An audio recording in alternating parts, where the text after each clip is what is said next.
পরীক্ষার হলে বসা নিয়ে দ্বন্দ্ব, ছুরি হাতে সহপাঠীদের এভাবেই তাড়িয়ে বেড়াচ্ছে এক শিক্ষার্থী।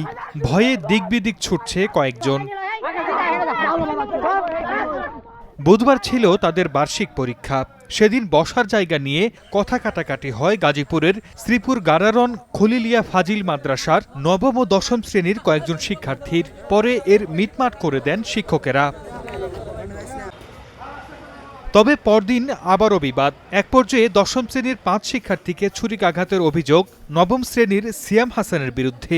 পরে আহতদের নেওয়া হয় উপজেলা স্বাস্থ্য কমপ্লেক্সে। সেখান থেকে গুরুতর 3 জনকে ভর্তি করা হয় শহীদ তাজউদ্দিন আহমেদ মেডিকেলে।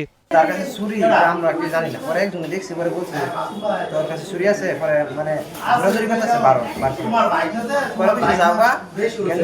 পরে আমরা এদিকে বসছি আর 2 জন তার লোকে আছে, 2 জনের মাথার মধ্যে ফার দিছে আর আঙ্গুরে দূর থেকে এরা 2টা ফার দিছে, তার ইয়ার মধ্যে কি লই কারা কত কারাই লাগছে আমি কইতে পারি না। আমি আজকে পরে কথা মারিছি পরে এই দিয়ে হারাম লাগিয়ে আমি ঝাড়া রয়েছি একটা ফার্মাইরা পরে মারছে আমার। একই দিন নীলফামারীর ডিমলায় জেলা পরিষদ স্কুল অ্যান্ড কলেজে বেঞ্চে বসা নিয়ে ছুরিকাঘাতের শিকার হন শিক্ষার্থী আল আমিন। আর তাতে অভিযুক্ত দ্বাদশ শ্রেণীর ছাত্র নাসুম। আল আমিন এখন চিকিৎসাধীন রংপুর সদর হাসপাতালে।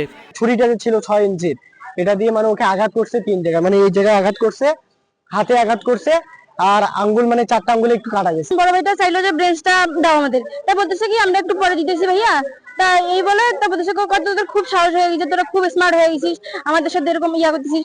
পরে বাইরে আসিয়ে ছেলেটা চলে আসলো, ধারা তোদের ব্যবস্থা করতেছি, ছুরি নিয়ে যায় 3-4 বার আঘাত করলো। অভিযুক্ত নাসুমকে গ্রেফতারের দাবিতে থানার সামনে বিক্ষোভ করেন শিক্ষার্থীরা।